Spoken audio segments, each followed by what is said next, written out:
of the revolution. The other half of women's liberation movement is the boys in my country and in yours wearing their hair long, you know.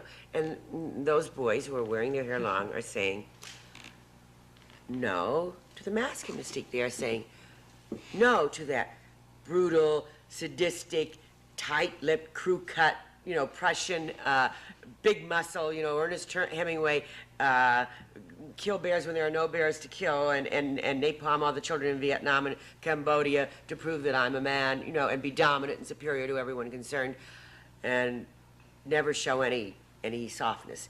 Well, these boys that are wearing their hair long are saying, no, I don't have to be all that crew-cut and tight-lipped.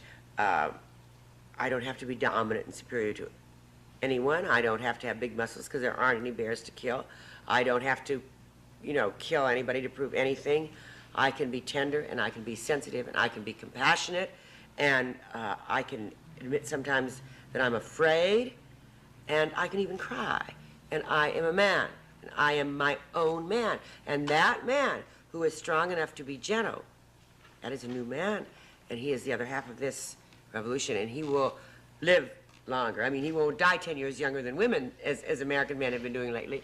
And he will also, that man that's strong enough to be gentle, I think, really welcomes his liberation and the end of his loneliness and the end of this sea of hostility that has been, you know, preventing love in this country, and that has been dehumanizing sex and making such loneliness and such alienation, frustration for everyone.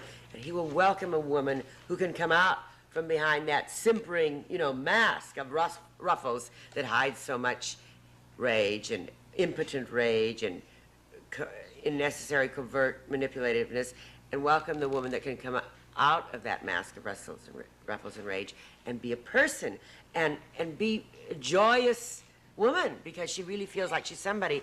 And then you see we'll both be able to make love, not war. And in the highest sense, I mean, not only between man and woman, I mean, the war between the sexes could become an Armageddon if we don't get on with our revolution. But if we do get on with it and we restructure society to make equality really possible, then I think the war between the sexes will end, and for the first time we will have possible true human sexual liberation, and we will have possible true love, and, you know, real love, real friendship, real knowing of man and woman. You know, in the biblical sense, to love is to know. And how can you know when each wears these masks that keep us from being ourselves? And then, in the largest sense, in the world sense, we'll be able to make love, not war.